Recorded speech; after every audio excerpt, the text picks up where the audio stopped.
तुम पर आग के शोले साफ और धुआं मिले छोड़ दिए जाएंगे तो फिर तुम उनका मुकाबला न कर सकोगे। तो तुम अपने परवरदिगार की कौन कौन सी नेमत को झुटलाओगे। फिर जब आसमान फट कर तेल की तलछट की तरह गुलाबी हो जाएगा तो वो कैसा हौलनाक दिन होगा। तो तुम अपने परवरदिगार की कौन कौन सी नेमत को झुटलाओगे।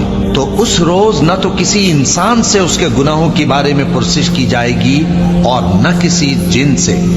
तो तुम अपने परवरदिगार की कौन कौन सी नेमत को झुटलाओगे।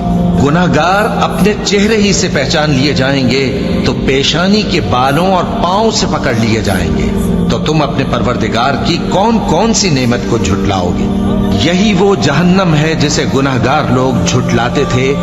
वो दोज़ख और खौलते हुए गर्म पानी के दरमियान घूमते फिरेंगे। तो तुम अपने परवरदिगार की कौन कौन सी नेमत को झुटलाओगे।